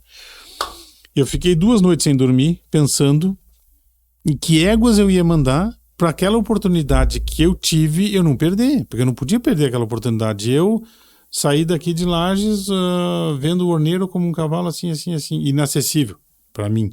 E daí, dali um ano, a pessoa me dizia, não, escolha 5, 6 éguas mandar por orneiro. Eu falei, mas tá louco, né? Tamanho da responsabilidade. Tá, graças a Deus, escolhi as éguas, deu certo, não todas, a Lilica, era letra L essas éguas. A Lilica foi uma égua que produziu a Pontuela, foi 2 vezes terceira melhor fêmea de esteio, foi bocal de bronze, uma baita égua. Então teve sequência essas éguas, eu botei a Vividora, que era uma chilena pura, eu botei no orneiro, deu a Lilica, que deu as éguas. E a Venenosa, que era a mãe do Carrasco, eu mandei por orneiro também na época. E deu uma potranca gateada. E quando estava no sobreano, um dia eu estava saindo da São Rafael, isso era o orneiro morreu em 97, isso era 98, era um ano depois do orneiro ter morrido. Eu estava saindo dessa potranca, era uma potranca gateada raio de mula, que a gente chama, que é como se fosse aquele nas cruzes. Risco nas cruzes. E passei assim e estava indo para Curitiba, estava saindo da São Rafael, era uma segunda-feira de manhã, meio nublado, tinha dado uma chuva forte de noite. E num eucalipto tinha umas potrancas deitadas embaixo do eucalipto. E eu passei longe assim, olhei aquele lote de potranca e fui. Era o tal do Pinheirinho, era um campo que tinha à esquerda, saindo da São Rafael à esquerda. E quando eu tô chegando em Curitiba, me liga o Codorna, o cabanheiro, o Luiz, que trabalhava comigo. E disse, seu Lauro, tive aqui no Pinheirinho, tem 7 potrancas mortas, de um raio embaixo de um eucalipto aqui. E eu falei, eu vi essas potrancas deitadas, achei que estavam deitadas até, porque era longe assim. Daí, qual é das boas, qual é que tá aí? Daí ele me disse, a única boa que tá aqui é a da Venenosa no orneiro. Então, assim, pra mim, vai dizer que é boa porque morreu. Pra mim, das éguas que eu acasalei naquele ano, em 96, pra mim a égua mais importante que seria essa aí. A potranca mais importante, né? Depois deu Lamarca, correu freio, que era filho de uma chilena pura também. Deu a Luzia, que era uma colorada bonita, também filha de uma égua Santa Angélica. Então, assim, desses acasalamentos que eu fiz nesse ano, que foi a única vez que eu botei égua no orneiro, depois a gente comprou muita filha do orneiro, mas deu um baita resultado. Ou seja, por quê? Porque o cavalo era muito bom e as éguas que eu mandei as éguas tinham performance na época, né? O Dr. Edmundo não tinha uma manada tão grande, mas tinha trazido umas éguas do Chile. Tinha a Vividora, a Venenosa, a Viarreira e a Vivenda, eram umas éguas boas. Eu mandei 2 dessas éguas. E depois tinha as éguas Santa Angélica, as éguas que ele já tinha comprado em alguns outros lugares, né? Depois foi comprado Baronesa, Faceira, Fabiana, e as éguas importantes que iam à venda eram todas compradas. Então por isso que a São Rafael muitos anos produziu cuiudo, produziu reprodutor, porque a São Rafael tinha éguas muito boas. Eu sempre dizia que o plantel de égua da São Rafael era muito melhor do que o cuiudo. Eu não tinha nenhum cuiudo do nível das éguas. Ah, mas você tinha o fulano. Ah, mas eu tenho 5 éguas melhor que ele. Entendeu? Então, assim, é difícil você ter uma cabanha que as éguas são melhor que os cuiudos. A São Rafael teve uma época que foi assim. A São Rafael tinha um plantel de égua que não tinha nenhum cuiudo do nível delas. Normalmente tu tem éguas medianas e escolhe um cuiudo muito melhor. Para melhorar, né? Para melhorar o plantel. Mas a São Rafael teve um material genético de mãe fora de série. E por isso que ela produzia. E claro que daí você pega o Muchacho. O Muchacho é um cara que baixava 1,5 ponto, uma égua, 2 pontos, morfologicamente falando. Funcionalmente um fenômeno. Né? Tá aí o Ganadeiro, que é outro fenômeno, filho dele. Né? Então, assim, o que acontece? Saber usar um cavalo desse. Né? Ter sensibilidade de usar um cavalo desse. Né? Então, o temporal, esse que nós estamos falando, que o temporal foi a primeira transferência de embrião da raça crioula, chama-se temporal do Purunã. Esse cavalo era filho do Muchacho, numa grande campeã de esteio, que era a Naya. Esse cavalo foi feito em 2004. A primeira transferência de embrião oficial da raça crioula foi a minha esposa, a Cláudia, que fez, que trabalhou comigo na São Rafael e hoje trabalha comigo na Porto. E, então a importância desse... Hoje é uma ferramenta muito utilizada e bem difundida. E hoje... Não que todo mundo faça, mas tem acesso, né? Hoje... Mas quem pensa em tecnologia... Né, era um avanço, era uma coisa assim... Foi um marco para a raça crioula. Impressionante, né? Esse putrilho foi uma coisa impressionante, né? Que se ressalte aqui, né? Que essa transferência nessa época foi um marco para a raça, porque facilitou muito na verdade, foi o primeiro produto crioulo do mundo, porque no Chile não tinha, na Argentina ainda não, e no Uruguai também não, e no Brasil foi o primeiro, né? Então, é importante isso aí. Eu acho que esse foi um ponto importante também, porque não só a doadora, mas aquela mãe de aluguel também foi uma égua que aos poucos foi também sendo selecionada. Ah, sim, claro. Né? Porque a doadora, claro, se sabia pela parte genética que ela produzia. Não ia passar aquela parte genética para a mãe de aluguel. Mas a mãe de aluguel também tem um papel importante na criação do... Eu tenho duas coisas que eu falo de receptor. Às vezes os caras falam, receptor, como é que você escolhe? Primeiro, eu não coloco uma égua de receptora sem ela ter parido antes. Porque a única forma que eu tenho para avaliar o que eu preciso dela, ela tem que dar cria. Tu tem que avaliar o comportamento dela como eu boto ela na cria para me ver se ela é uma égua que cria bem, que ela dá leite. Tem égua que não dá leite, dá menos leite que as outras, tem égua mais leiteira. Aí o putrilho já não se desenvolve tanto. Já não se desenvolve. E outra coisa, o comportamento. Tudo que ele vai aprender com ela. Ele não vai aprender com a mãe e nem com o pai. Ah, mas o pai dele é manso e a mãe dele é mansa. Mas a égua é nojenta. Tu não vai colocar um ponto no égua gaviona, né? Não, ele vai ser igual à mãe. Ele fica igual à receptora. Ele fica exatamente igual. Entendeu? O comportamento dele é exatamente igual da égua que ele criou. Ah, mas ele ele é filho do rei da coisa. Largue ele ali numa favela, não sei onde. O comportamento dele vai ser dali. Ele não vai ficar quieto, tranquilo. O genótipo dele não vai superar. Enquanto a mãe estiver gavionando. Não, entendeu? Então, assim, ele é fruto do meio. Nós somos fruto do meio. E o cavalo também é fruto do meio. O cavalo vive em sociedade, assim como nós. Então, assim, ele vai ser exatamente aquela receptora que criou ele. Então essas éguas de receptora são as éguas mansas, umas éguas leiteiras, umas éguas um pouco mais maduras, nunca botar uma potranca de 3 anos de receptora, entendeu? Ela vai parir a primeira vez, não... Então uma égua mais madura.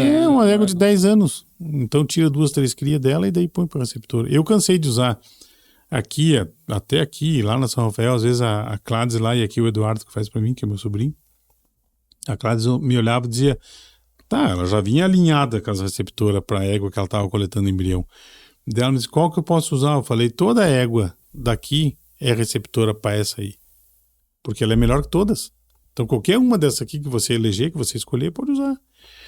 Tanto que essa primeira égua, Pousada do Passarinho. Essa égua que foi receptora do primeiro embrião. Essa égua foi uma égua finalista do freio. Entendeu? É uma égua que o Dr. Edmundo andava. E era muito mansa, uma égua forte, grande, que já tinha parido 4, 5 criava muito bem. E essa foi a égua que foi receptora da Naia, quando do primeiro transferência de embrião. Uma égua dessa passa uma capacidade de comportamento para uma égua que chegava no campo, você pegava ela onde queria. Então, você chegava, ela estava parida com ele no pé, chegava no campo, pegava ela e olhava ele ficava junto. Podia estar solta de quanto tempo? Ele bem mansinho, igual a ela. Entendeu? Por quê? Porque ele não tinha medo de gente. A mãe dele não tinha, então ele não tinha também. Agora, se chega perto, ela bota a cola nas costas e deita o cabelo, ele vai embora junto. Entendeu? Então, ele exatamente, ele esquece a genética, o genótipo dele, ele vai no fenótipo. Ele vai exatamente naquilo que ele está convivendo. O ambiente dele vai ser aquele, né? Exatamente, ele vai puxar aquilo. Exatamente. E uma coisa que talvez a partir disso, né? A partir desse momento, o senhor também começou a usar ATE. E essa produção que o senhor tinha lá na São Rafael, o senhor trouxe para Maior depois? Tem alguma ligação do que era produzido na São Rafael? Sim, alguma coisa trouxe, lógico. Que foi formado na Maior? Sim, filha do Mutante, filha de todos os cavalos, do Carrasco, todos os cavalos que eu usava lá. Eu tenho o produto aqui. E trouxe éguas quando vim também do Mariano para cá e coloquei no Hermoso e no Buenaço, que voltaram para lá. Então esse intercâmbio existe, né, em criador. Não é porque eu não estou lá que eu não vou usar, né? Eu tenho um cavalo agora com um parceiro aí, com o Xande Domênico, a gente faz o remate junto, é Porto Martins Crioulos e São João do Buriti. O Xande é de Campos Novos, é uma família que a gente tem relacionamento há muito tempo, ele, os irmãos deles todos, né? E o Xande tem agricultura no Mato Grosso, então ele fica pouco em Campos Novos, ele fica mais no Mato Grosso. Mas a gente convive junto e tal, e esses dias eu fui lá e vi um potrilho dele, e o potrilho dele é muito lindo. Filho do Mutante, e de uma égua boa, de uma égua que eu andei a vida inteira na São Rafael, que era a 440, a Pampeira. A égua que eu mais andei na São Rafael foi essa égua. Então você vê como as coisas rodeiam e voltam, né? E eu vou usar esse potrilho ano que vem. Potrilho muito lindo. A gente vai vender 40% dele no remate, em 10 cotas de 10%, em 4 cotas de 10%. Eu vendo ele e um filho do sedutor, que é um outro potrilho meio bonito também, em 4 cotas de 10% cada um deles. E vamos usar os dois. O Farrapo também não foi outro cavalo que teve lá na Estância Bastos por um tempo? Não, o Farrapo da Maior, você está falando? O Farrapo do Hermoso. É o Farrapo da Maior. É. Não, esse cavalo ficou infértil, né? Ele levou um coice no testículo, ficou infértil. E ele tá lá no Chico Bastos, quem anda nele é a menina do Chico. Ele não foi pra lá pra fins reprodutivos. Não, ele ficou infértil. Ele até fez uma temporada antes lá no Chico, empenhou bem pouquinho a égua, daí acabou ficando infértil. E o que o senhor tem hoje ali na Maior que o senhor vem trabalhando? Na Maior não tem nada, porque a Maior não existe mais. Quer dizer, agora na Porto Martins. A Porto Martins na verdade, Porto Martins é a minha filha, a Maria Eduarda. Eu sou Martins, a minha esposa é Porto, então Porto Martins é a Maria Eduarda. A Maria Eduarda é advogada, mora aqui em Lages, tá noiva, vai casar agora em março. E gosta do campo, gosta de criar. O noivo dela também é da lida. É de gente de campo, né? Filho de um casal de amigos nossos que a gente já conhecia há bastante tempo.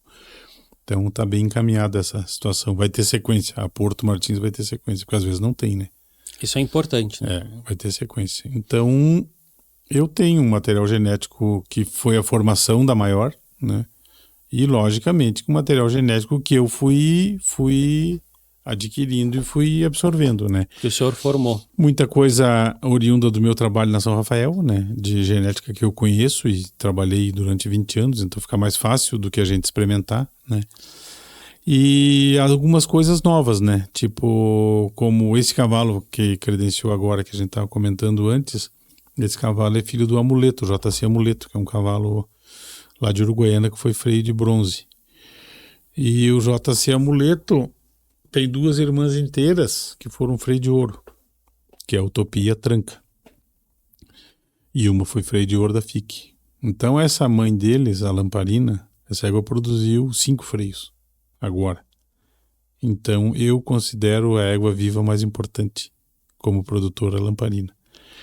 Quando a Dichosa, que para muitos e para mim a égua mais importante da Argentina, estava no Hartwig para tirar embrião há 4 anos atrás, o Hartwig me falou que ela que achava que ia inseminar ela naquela semana. Ela já estava velha, tanto que foi o último embrião que ela deu. E me perguntou qual cavalo que eu queria. Eu tinha o Hermoso e o Buenaço, estavam lá no Hartwig congelando sempre para exportação. E me perguntou qual dos dois, Laura. Eu falei, não, nenhum dos dois. Daí, como assim? Até ele ficou, eu disse, vou fazer com o amuleto, eu vou falar com a Daniela Cantarelli, que na época tinha o comando dele, e eu falei com a Daniela não, pode usar, capaz, então, ficou faceiro de usar ele. O que eu quis juntar no amuleto e na Dichosa? As duas melhor mãe, na minha cabeça. A melhor mãe da Argentina e a melhor mãe do Brasil. Por isso eu fiz esse acasalamento. Eu podia ter feito com o Hermoso ou com o Buenaço, que eram os meus e estavam lá. Ou seja, eu vou botar azeitona na minha empadinha, não na empadinha do meu concorrente, entre aspas, que não é. Então essa concorrência de criador não existe. Eu quero que um criador use um cavalo meu e me ganhe e tire um bicho bom. O intuito é produzir um cavalo cada vez melhor. A maioria dos nossos criadores, dos que não são picareta, porque tem picareta no meio também, como em todo meio tem, pensam assim. Os picareta não. Os picareta querem vender e fazer negócio e enrabar os outros não importa o ficar faceiro. Não quero nem saber. Então, os que não são picaretas, todos pensam assim, dessa forma. Então, a genética aberta. Eu não compro cobertura, não me lembro. Eu compro cobertura para ajudar núcleo. O núcleo vende cobertura aqui para arrecadar dinheiro, a gente compra cobertura para ajudar essa turma das enchentes lá de Porto Alegre, que teve no Rio Grande do Sul, aquelas barbaridades. Dei cobertura, comprei cobertura que eu nem usei e nem vou usar de repente, mas com outro intuito. Mas se eu quero usar um cavalo por algum motivo, eu falo com o criador dele por que eu quero usar e isso aí acontece, esse intercâmbio, né? Você troca da uma do teu, faz esse tipo de coisa, né? Lógico, não em volume, né? Eu quero botar 20 éguas no fulano. Não, aí não tem como. Aí você dá um prejuízo pro cara, né? Sim, mas eu acho que o intuito de promover o melhor da raça nessa troca, nesse intercâmbio, eu acho que é válido. É coisa ímpar, né? É uma égua por um cavalo. Então sim. Isso existe, né? É ter uma visão de que aquela composição, aquele cruzamento ali vai trazer um bicho vai diferenciado. Dar certo até pelo retrospecto do cavalo e da égua, né? E hoje ofertando sêmen o destaque, ofertando sêmen, o Caderro, o Buenaço? Todos os cavalos estão vendidos. O Buenaço está morto, o Buenaço morreu, o cavalo pós-morte pode cobrir 150 éguas, o Buenaço eu não vendo mais cobertura. O Buenaço é só eu uso, eu tenho 150 éguas para usar o resto da vida nele. Então eu não vendo mais. O Hermoso, um cavalo que vende bastante cobertura, eu estou usando o Hispano, que é um cavalo do seu Edemir Pereira, ali de Canoinhas, da Espigão, que é um cavalo muito bom, que produz muito bem. A gente vende bastante cobertura também. E tem os cavalos novos. O Destaque é um cavalo que eu uso pouco. Esse faz uns 2, 3 anos que não uso. O Olímpio, o irmão inteiro dele, eu uso pouco também. O Caderro está lá em São Paulo, uso pouco. Então esses cavalos todos eu tenho acesso à coisa, mas não chego a usar, porque não tem um volume tão grande de égua, né? Tenho 50 éguas na cria, então se pegar ali o Hermoso, o Hispano, já se apura, né? E já preenche não tem o que fazer, né? Então, e outra coisa, os filhos do Hermoso, o Destaque, o Caderro, o Farrapo não foi infértil. O Olímpio, coisa, eu vou quando eu não tiver mais o Hermoso. Entendeu? Porque eu ainda tenho acesso a eles, lógico, né? Mesmo vendido, eu reservo 10 coberturas anuais, né? Não acumulativas. Mas esses cavalos eu vou usar quando eu não tiver o Hermoso. O Hermoso está com 27 anos. É um cavalo que está bem, mas já está no final, né? O Farrapo foi um cavalo que... O Buenaço foi um cavalo que morreu cedo, morreu com 18 anos. Para um cavalo... né? Que poderia ir mais 7 anos. Tranquilo. Ele é filho do Hermoso, né? O Hermoso está lá. Mas é um cavalo que deu contribuição dele também, um baita cavalo. Continuo usando ele, né? Agora mais direcionado, vamos dizer, do que... Mas é isso aí. E eu acho que a BCC tem várias coisas que ela promove, que às vezes as pessoas... mas isso aí tá trancando. Não tá trancando, ela te obriga a uma renovação. Ou seja, se fosse ilimitado o uso de um cavalo pós-morte, nós ia estar usando orneira até hoje. Não, porque naquele tempo não tinha ainda a técnica para congelamento, mas hoje tem. Hoje, do Buenaço, eu tenho 5.000 palhetas. Quer dizer, se você for fazer em X, uma palheta, você emprenha 5 éguas numa X. Sim. Entendeu? Então, essas técnicas de procedimento, coisa, evoluíram muito. Então, se a BCC tivesse evoluído igual, na mesma velocidade, hoje nós estaríamos liberados. Então, a nossa evolução ia ser estagnada. Restringida Desculpe. Por que eu vou usar um putrilho filho do Buenaço se eu tenho sêmen do Buenaço aí pro resto da vida? Tenho não sei quantos milhões de doses e meus netos, meus bisnetos vão usar ele. Não ia experimentar outros cavalos. Então, a BCC, ela te dá essa oportunidade de você ter um número pós-morte para usar, mas um número reduzido de 150 de cavalo não mérito, 180 para cavalo mérito. E você fica aberto para usar outros cavalos. Senão, você não ia ter essa evolução. Você ia ficar trancado. E te promove a capacidade de exercitar o olho para alguns cruzamentos que talvez tu não tinha pensado. Que você não ia nem olhar, não. Você não ia olhar. Né? Entendeu? Tá certamente, de certa forma, acostumado. A dor ensina a gemer, né?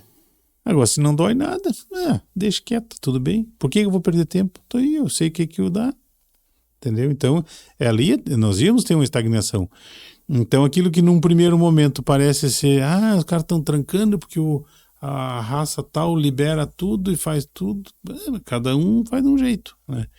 E eu acho que essa condução das diretorias, não só de uma diretoria, né, mas das diretorias que estão se passando dentro da BCC, tem essa consciência, né?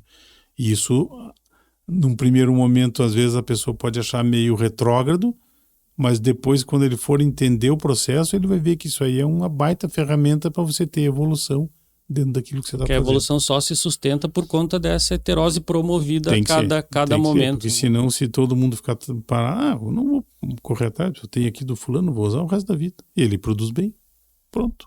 Fica meio acostumado. Seu Lauro, chegando aqui mais para a fase final dessa nossa conversa, eu gostaria que o senhor deixasse aqui para a gente uma mensagem para aqueles que já estão na raça, para aqueles que já são criadores, mas também para aqueles que querem entrar, né, nesse mundo do cavalo crioulo. O que o senhor tem de conselho, já que é tanta experiência? O conselho melhor que a gente pode dar é buscar informação, né? A informação hoje ela tá tão fácil e ela é tão universal que o cara que entrar em fria hoje entra porque quer. Entendeu? Eu entrei muito em fria, porque a gente não tinha informação, não sabia e tinha que correr atrás e tal. Hoje a informação está disponível para todo mundo. O corpo técnico da BCC tem 50 técnicos da BCC. Então você vai comprar uma égua, pague uma visita. É muito mais barato do que você ficar enrabado por quanto tempo e nunca mais sair daquele pepino. A visita vai te tirar de um... Não, porque assim, você chamar o técnico depois que você comprou, fulaninho, eu tô falando do corpo técnico da BCC, que são os profissionais que fazem isso. Fulano vem aqui olhar o égua que eu comprei. Ele vai lá olhar, é uma porcaria. Fazer o quê? Ele vai dizer, tá, égua não é boa. Você vai ficar bravo com o técnico. Mas já comprou, não já tem comprou, o que fazer. Tá enrabado. Agora você diz assim, pra ele, manda uma foto e o pedigree, ou manda um filme desse de leilão que tem tudo. Veja essa égua aí, o que você acha pra mim comprar? Ele vai te perguntar, a primeira coisa que ele vai dizer, o que você quer fazer com ela? Daí você vai dizer, eu quero tirar um bicho para me correr o freio. Ele vai dizer, essa égua não dá. Ou dá. Mas assim, então você pagou uma visita e deixou de gastar 40, 50 mil. Ou mais. De forma errada. Entendeu? Então a visita não é cara. A visita é muito barata pelo que a consulta, vamos dizer, pelo que ela te produz, né? A visita de um técnico da BCC é diária, ela não é 1 hora.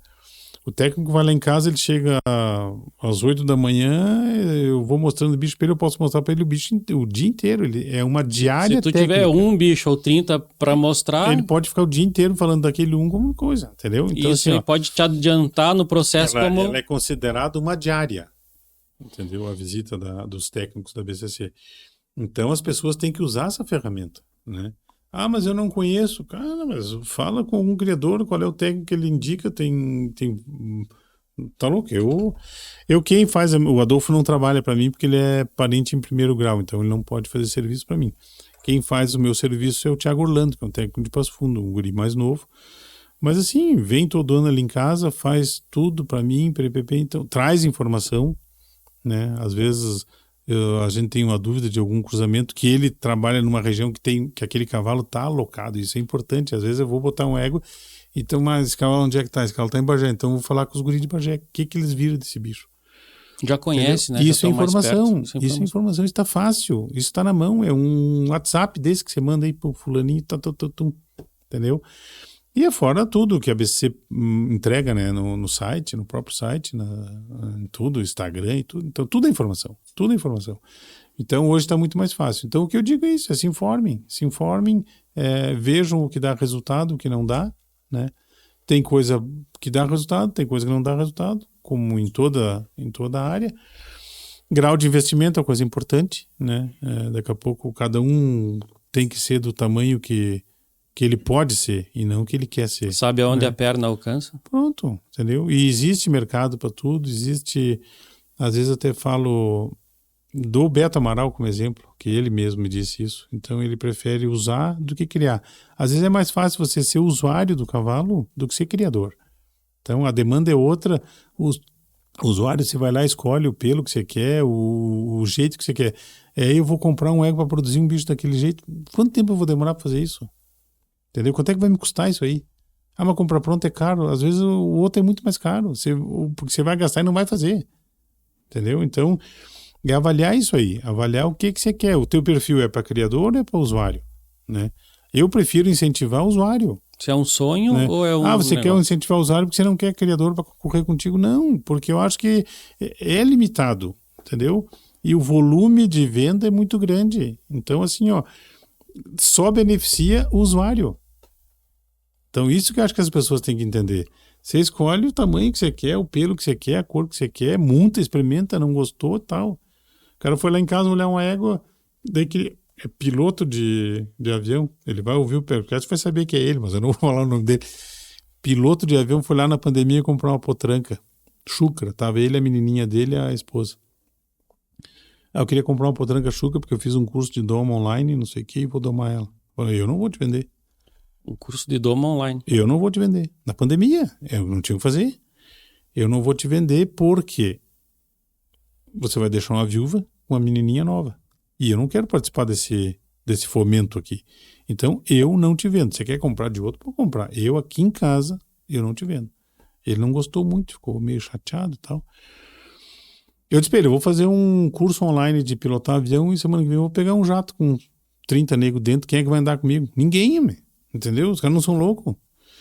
Então tá. E daí foi embora, passou, acho que ele entendeu, porque ele é um cara inteligente. Dali uns dias me ligou, e uma égua domada. Bom, agora passamos a conversar mais de perto. Pode vir aqui que nós conversamos. Foi lá em casa, olhou. Ele entrou no potreiro das éguas mansas, veio uma égua baia, que os gritos tinham treinado de domar, veio e ficou cheirando ele. Ele só me disse, é essa aqui. Daí os guris encilharam ali, ele montou, gostou. Entendeu? Então tem esse aspecto. Agora, qual seria a experiência dele comprar a chucra? Entendeu? Ia ser negativa, porque não que ele fosse morrer, isso é o extremo. Mas assim, você acha que ela ia ficar bem domada? Não tem, entendeu? Ia ficar um bicho que não ia servir para o que ele quer. Depois ele até... Segue, eu dei um problema na mão, eu acabei comprando ela de volta e ele pegou uma preta. Então assim, eu vejo, ele passa postando com a menininha dele, andando com a égua, tá perfeito. Satisfeitíssimo. Perfeito. Não podia ser melhor. E aquele outro venda ia dar certo? Não ia dar certo. Ele ia estar puto comigo, entendeu? Ia estar chateado, porque não ia estar satisfeito com o produto que ele comprou. Ainda bem que ele entendeu, né? Eu acho que o que o senhor trouxe aí, né, é essa questão de ser o mais sincero, o mais transparente, né, o mais ético possível, que é uma coisa que deve fazer parte não só do mundo do cavalo crioulo, mas de todos os profissionais que trabalham. Né? Nem sempre faz parte, mas teria que fazer parte. Né? Eu acho que essa também é uma outra coisa que né, faz muita diferença para o que o cavalo crioulo é também hoje, porque tem muita gente né, com esse tipo de pensamento ético trabalhando, então isso faz muita diferença. Funciona. Seu Lauro, e partindo então por esse ponto que o senhor puxou sobre informação, eu quero mais uma vez agradecer por tantas informações que o senhor trouxe aqui, por ter compartilhado com a gente o seu conhecimento, a sua experiência, por ter falado tanto de cavalo crioulo, que também é um prazer para a gente ouvir, né? Se tratando de cavalo e do cavalo crioulo, pelo que o cavalo crioulo representa. Para a gente é uma enorme satisfação poder ouvir, poder aprender e poder passar um pouco para aqueles que nos acompanham. Eu quero com isso, mais uma vez, agradecer a sua presença aqui no nosso canal, né? Agradecer por ter trazido, por ter compartilhado com a gente um pouco do seu conhecimento. Tá bem, não, eu concordo contigo e eu que agradeço, né?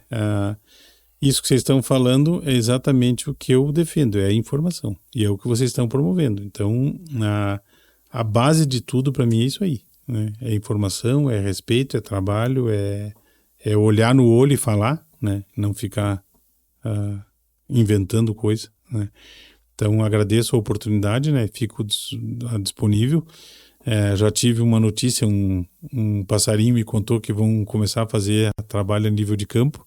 Então, gostaria muito de, quando fosse nível de campo, voltar a participar aqui com vocês, porque eu acho que é importante a gente promover isso aí, e essa informação é a que eu defendo que a gente tem que ter, não só no cavalo, em tudo, né? Para as coisas darem resultado, tá? Agradeço e cumprimento a todos e a vocês pelo trabalho. Muito obrigado. Com certeza, espero que possamos estar juntos em outras oportunidades também, né, a campo, porque eu tenho certeza que para aqueles que nos acompanham, ter essa prosa aqui é uma coisa, mas ter essa prosa num ambiente muito melhor. Que reflete, né, o cavalo crioulo, tenho certeza que é tão engrandecedor. Vai ter um ganho, com certeza. Tão engrandecedor quanto. Muito bem, para você que nos acompanhou neste episódio, eu peço mais uma vez que você curta este vídeo, que compartilhe com seus amigos e também nos acompanhe através das nossas redes sociais. Foi mais uma vez uma satisfação poder trazer uma conversa aqui, uma conversa falando de cavalo crioulo. É sempre uma grande satisfação. Um abraço e até o próximo episódio.